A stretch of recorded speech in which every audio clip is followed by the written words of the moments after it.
Hello दोस्तों, स्वागत है आपका हमारे इस चैनल पर। दोस्तों, हम लोग पढ़ रहे थे सोक्रेटिस और मैंने उसका फर्स्ट पार्ट अपलोड कर दिया था। ये है सेकंड पार्ट और हम लोग को पढ़ना है when Socrates was an old man.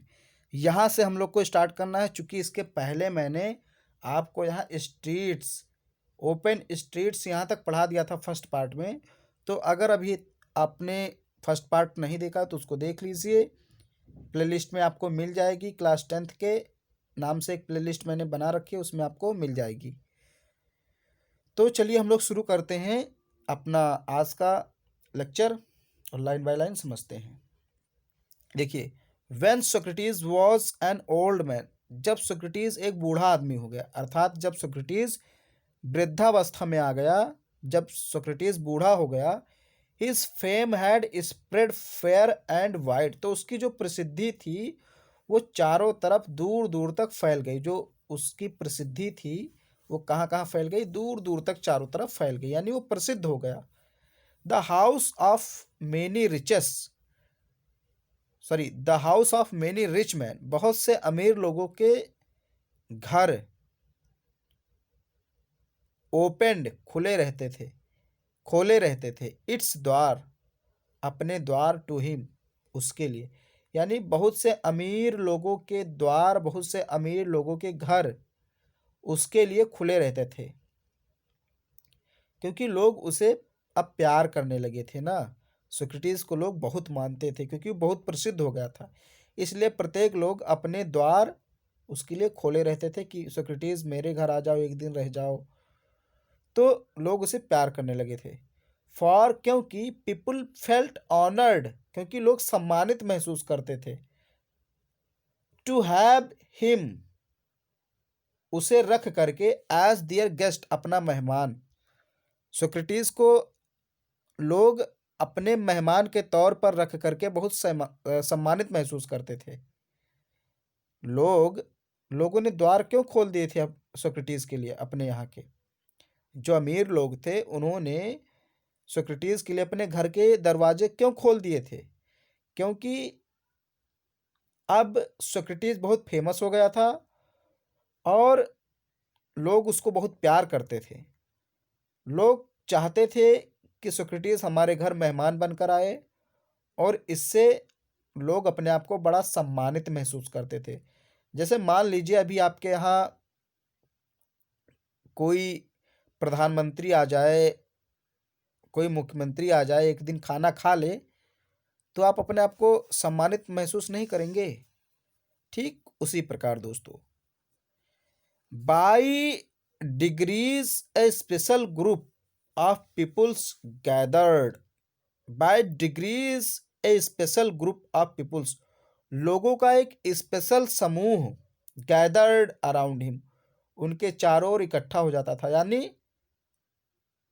लोग उनके चारों ओर इकट्ठा हो जाते थे। एंड फॉलोड हिम, और उनके पीछे पीछे चलते थे। वेर एवर ही वेंट, जहाँ कहीं भी वो जाते थे। सोक्रेटिस जहाँ कहीं भी जाता था लोग उसके पीछे पीछे उसको फॉलो करते थे, उसके पीछे पीछे उसके चलते थे।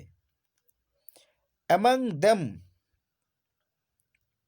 उनके बीच, वॉज यंग मैन, एक नौयुवक आदमी था, कॉल्ड प्लूटो, जिसको प्लूटो कहा जाता था।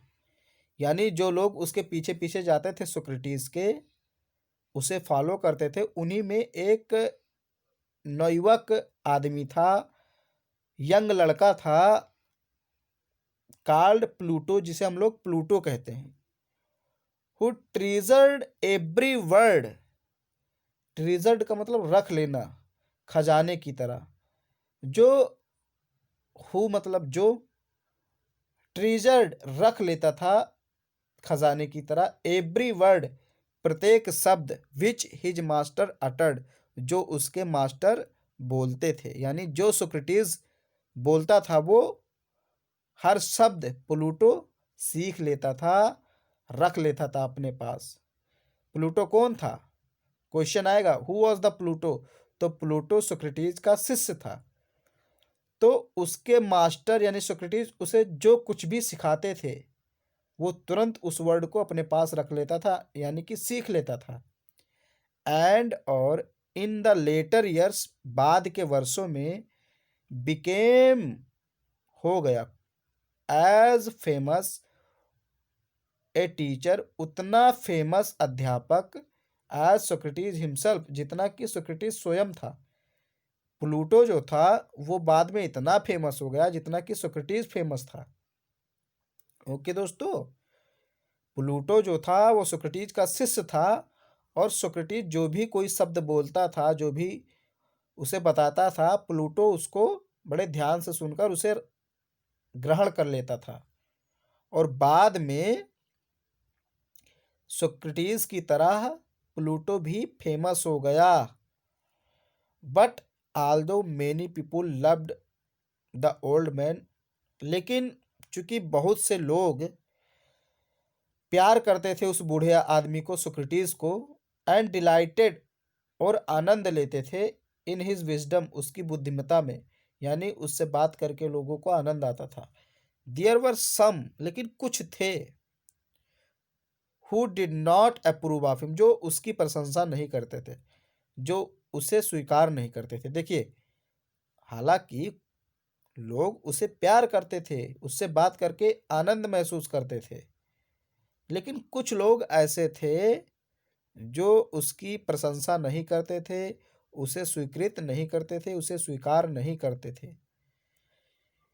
ही टॉट, उसने सिखाया, किसने? सोक्रेटिस ने सिखाया, दैट की मैंस ओन माइंड, आदमी के खुद का दिमाग, मैंस ओन माइंड, आदमी के खुद का दिमाग, इन्फ्लुएंस्ड, प्रभावित करता है, हिज कंडक्ट, उसके व्यवहार को, more than the God's, God की अपेक्षा। सोक्रेटिस ने लोगों को बताया कि देखिए, गॉड से ज्यादा आपके दिमाग को कौन प्रभावित करता है? आपका खुद का प्रभाव, खुद का दिमाग। सॉरी दोस्तों, ये थोड़ा सा यहाँ पर गलत हो गया, मेरा ध्यान कहीं अलग था दोस्तों। देखिए, फिर से मैं पढ़ा देता हूँ ये लाइन। ही टॉट, उसने सिखाया, दैट की मैंस ओन माइंड, आदमी के खुद का दिमाग, इन्फ्लुएंस्ड, प्रभावित करता है, हिज कंडक्ट, उसके व्यवहार को, more than the gods, gods की अपेक्षा। यानी कि सोक्रेटिस ने लोगों को बताया कि भैया जो आपका ये व्यवहार है, इसे गॉड नहीं प्रभावित करता है, इसमें गॉड का हाथ नहीं है, इसमें आपके माइंड का हाथ है। आपका माइंड इसको प्रभावित करता है। जो आपका कंडक्ट है, आपका जो तौर तरीका, व्यवहार है, इसको कौन प्रभावित करता है? आपके खुद का दिमाग, आप सोचते कैसा हैं, ये प्रभावित करता है। ही टॉट, उसने बताया, दैट की मैंस ओन माइंड, आदमी के खुद का दिमाग, इन्फ्लुएंस्ड, प्रभावित करता है, हिज कंडक्ट, उसके व्यवहार को, more than the God's, God की अपेक्षा कहीं अधिक, गॉड की अपेक्षा कहीं अधिक उसके कंडक्ट को दिमाग प्रभावित करता है, ना कि गॉड। अब जब ऐसा इसने बोला तो कुछ लोग बुरा मान गए, कुछ लोग को लगा कि ये तो धर्म से लोगों को भटका रहा है। This seemed to some people new and wicked idea, कुछ लोगों को ये नया और दुष्ट आइडिया लगा। कुछ लोगों ने सोचा कि ये तो बड़ा दुष्ट आइडिया है जो सोक्रेटिस बता रहा है, लोगों को भड़का रहा है। ही शैड, उन्होंने कहा, दैट की there were higher and nobler deeds, बहुत सारे उच्च और अच्छे काम हैं, than making sacrifice to Athens, Athens को सेक्रीफाइस करने की अपेक्षा, देन का मतलब की अपेक्षा, मेकिंग का मतलब करने, सेक्रीफाइस का मतलब त्याग, टू एथेंस मतलब एथेंस देवता को। देखिए, एथेंस एक देश का भी नाम है, एथेंस एक देवता भी है। उन्होंने कहा, सोक्रेटिस ने लोगों को बताया कि ये जो एथेंस के देवता एथेंस हैं, यानी जो एथेंस में एक देवता थे, उनका नाम भी एथेंस था। उन्होंने कहा जो हमारे देश में एथेंस भगवान है, उनकी पूजा करने के अलावा, उनको त्याग करने के अलावा भी कई उच्च और अच्छे काम हैं जो हम लोग को करने चाहिए। And the other gods of Greek, और जो ग्रीक के अन्य गॉड थे, यानी कि आप समझिए, सोक्रेटिस ने कहा एथेंस देवता और जो अन्य देवता ग्रीक के हैं। ग्रीक में कई देवता थे, जैसे एक देवता थे एथेंस और कई अन्य देवता थे। तो उन्होंने कहा सोक्रेटिस ने कि इन सब की पूजा करने के बजाय अगर हम अपने कामों पर ध्यान दें तो ये ज़्यादा बेहतर होगा। तो वही इन्होंने कहा, फिर से मैं पढ़ा देता हूँ।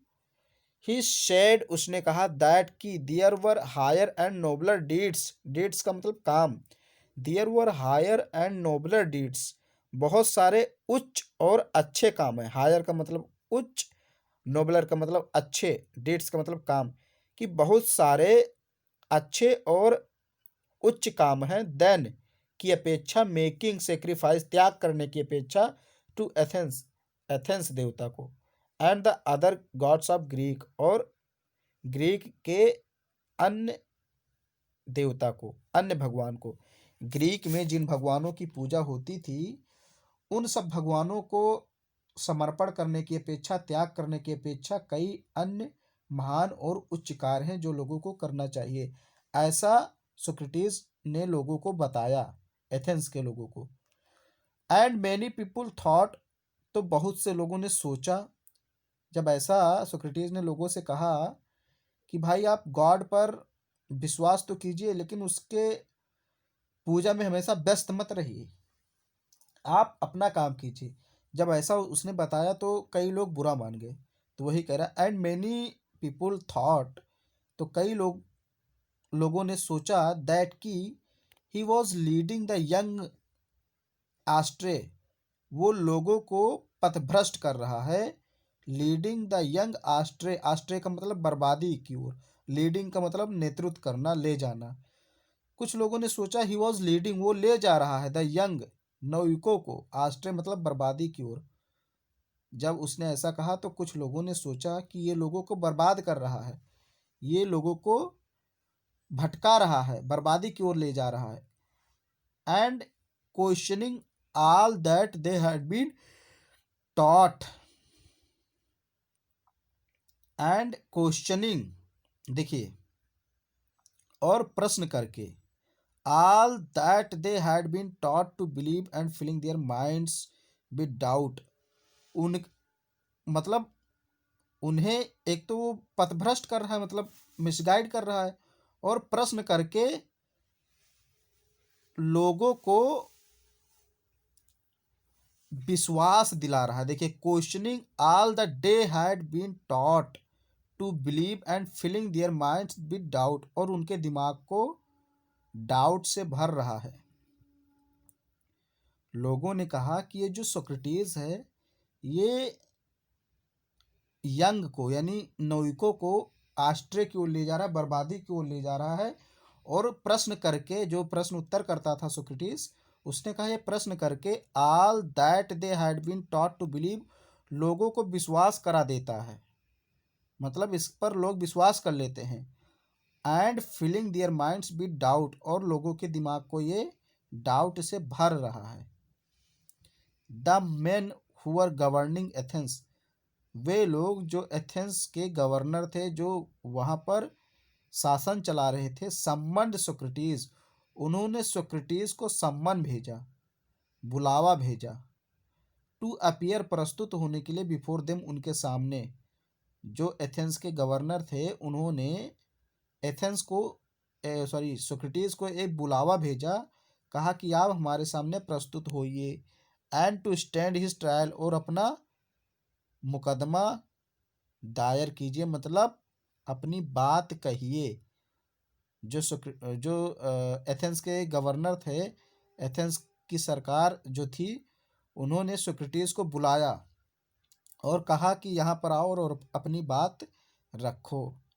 His friends begged him to escape, उसके दोस्तों ने उससे प्रार्थना की, टू स्केप, बचने की, और टू हाइड, या छिपने की, until the storm had blow over, जब तक कि ये तूफान थम नहीं जाता। जब सोक्रेटिस को सरकार ने बुलाया कि आओ मुझसे बात करो, अपनी बात रखो, तो सोक्रेटिस के दोस्तों ने उससे प्रार्थना की, सोक्रेटिस से, कि तुम स्केप हो जाओ, छिप जाओ, सॉरी बच जाओ, एंड टू हाइड, या तो फिर छिप जाओ और तब तक छिपे रहो जब तक ये सारा जो कार्यक्रम चल रहा है तुम्हारे खिलाफ षड्यंत्र, ये समाप्त ना हो जाए, ये आंधी तूफान जब तक समाप्त ना हो जाए। बट लेकिन Socrates was no coward, Socrates कोई डरपोक नहीं था, वो कोई कायर नहीं था। ही न्यू, वो जानता था, दैट कि he had done nothing wrong, उसने कुछ गलत नहीं किया है। सोक्रेटिस कायर नहीं था, क्यों? क्योंकि वो जानता था कि उसने कुछ गलत नहीं किया है। एंड और that he had only taught, उसने केवल वही सिखाया है लोगों को, what he believed to be just, जिसे वो जस्ट मानता था यानी न्यायपूर्ण मानता था, ट्रू सत्य मानता था, एंड ऑनरेबल और सम्मानीय मानता था। उसने कहा कि मैंने लोगों को केवल वही सिखाया है जो जस्ट है, न्यायपूर्ण है, सत्य है, ट्रू है, ऑनरेबल है, सम्मानीय है। And so he went to the court, इसलिए वो कोर्ट पर गया यानी न्यायालय में गया। His clothes and shoes were dusty, उसके जो कपड़े थे और जूते थे बड़े धूल लगे हुए थे। एंड ट्रेवल स्टेन्ड, और बड़े फटे पुराने थे। बट लेकिन एवरीवन न्यू, प्रत्येक लोग जानते थे, दैट की ए नोबल हार्ट, एक अच्छा दिल, बीट धड़कता है, अंडर द सैबी गारमेंट्स, इस फटे पुराने गारमेंट्स मतलब कपड़े के अंदर। जब वो कोर्ट में गया तो फटे पुराने गंदे कपड़ों में गया, लेकिन जो कोर्ट में लोग थे, आसपास जो लोग थे, वो सभी जानते थे कि इस गंदे कपड़े के अंदर एक अच्छा दिल धड़कता है, मतलब अच्छा व्यक्ति रहता है। इस कपड़े के ऊपर मत जाओ, इसके अंदर का जो व्यक्ति है बहुत अच्छा है। He made a powerful and dignified speech, उसने बहुत ही बढ़िया और पावरफुल भव्य भाषण दिया।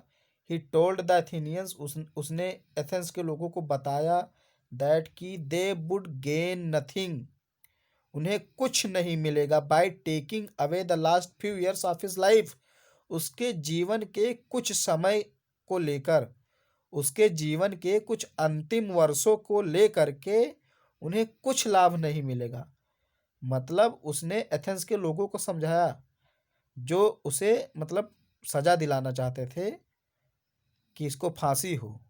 कुछ लोग थे नहीं जो षड्यंत्र रच रहे थे सोक्रेटिस के खिलाफ, तो वो उन लोगों को उसने बताया कि हमारे जीवन के कुछ अंतिम वर्षों को लेकर के आपको कुछ हासिल नहीं होगा। ही टोल्ड द एथेनियंस, उसने एथेंस के लोगों को बताया, दैट कि they had would gain nothing, gain का मतलब प्राप्त करना, वे कुछ नहीं प्राप्त कर पाएंगे, बाय टेकिंग अवे, ले करके, द लास्ट फ्यू ईयर्स, अंतिम कुछ वर्ष, ऑफ हिज लाइफ, उसके जीवन के।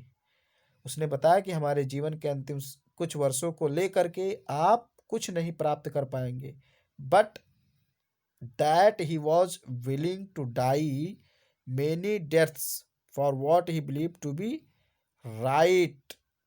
बट लेकिन दैट ही वॉज विलिंग, वो इच्छुक था, टू डाई मेनी डेथ्स, बहुत सी मौतें मरने के लिए, फॉर वॉट, उस चीज के लिए, he believe to be right, जो सत्य था। वो कहता था जो चीज सच है उसके लिए मैं एक बार नहीं 1000 बार मरूंगा। सोक्रेटिस सीधे कहता था। That he was willing, willing का मतलब इच्छा, इच्छुक होना। ही वॉज विलिंग, वो इच्छुक है, टू डाई, मरने के लिए, मेनी डेथ्स, बहुत सी मौतें मरने के लिए तैयार है, फॉर वॉट, उस चीज के लिए, he believe to be right, जिसे वो अच्छा मानता था, जिसे वो सही मानता था। वो कहता था जो चीज सही है उस चीज के लिए मैं एक बार नहीं 1000 बार मरने के लिए तैयार हूं। ओके दोस्तों, तो चलिए मैं थोड़ा सा और पढ़ा देता हूं, या फिर अगर देखें तो चलिए मैं 4-5 लाइनें और पढ़ा देता हूँ, उसके बाद हम लोग इसको स्टॉप करेंगे। द जजेज, मतलब जजेज मतलब जज, जितने भी जज थे उनको प्लूरल बना दिया है तो जजेज हो गए। जितने भी जज थे, लिसन्ड टू हिम, उन्होंने उसको सुना यानी उसकी बात को सुना। जज ने सोक्रेटिस की बात को सुना। क्वेश्चनड हिम, उससे प्रश्न किया। And condemned him to death, और उसे मौत की सजा सुना दी। The old man made no complaint. उस बूढ़े व्यक्ति ने यानी सोक्रेटिस ने कोई कंप्लेंट नहीं किया, कोई शिकायत नहीं की। ही लीन्ड ऑन हिज स्टिक। वो अपने स्टिक पर झुका रहा, अपनी छड़ी पर झुका रहा। Looking round the crowded court room. और उस भीड़ से भरे हुए कोर्ट रूम को, अदालत को देखता रहा चारों ओर। Plato and his other peoples were there in the court all the time. Plato और उसके अन्य शिष्य कोर्ट में पूरे समय थे। Plato and his other peoples, Plato और उसके अन्य शिष्य वर थे, देयर वहाँ, इन द कोर्ट, कोर्ट में, ऑल द टाइम पूरे समय। यानी कि जो प्लूटो और उसके अन्य शिष्य थे वो भी उस अदालत में, उस कोर्ट में पूरे समय उपस्थित रहे। No evil can happen to a good man. No evil, कोई बुरा नहीं कर सकता। देखिए, नो इविल कैन हैपन, कोई बुरा नहीं हो सकता, टू ए गुड मैन, अच्छे आदमी को। ही टोल्ड देम, उसने उन लोगों को बताया। सोक्रेटिस ने अपने शिष्यों को क्या बताया? No evil can happen to a good man, अच्छे व्यक्ति का कोई बुरा नहीं कर सकता। नो इविल कैन हैपन, कोई बुरा नहीं हो सकता। इविल का मतलब बुरा। नो इविल कैन हैपन, कोई बुरा नहीं हो सकता, टू ए गुड मैन, अच्छा आदमी का। ही टोल्ड देम, सोक्रेटिस ने उन लोग को बताया। आइदर इन लाइफ, या तो जीवन में, और या आफ्टर डेथ, मरने के बाद। उसने कहा कि जो अच्छे लोग होते हैं उनका ना तो कोई जीवन में बुरा कर सकता है और ना तो मरने के बाद। भाई जीवन में कोई उनका बुरा नहीं कर सकता है जो अच्छे लोग हैं, और मरने के बाद तो वैसे भी कोई नहीं कर पाएगा बुरा।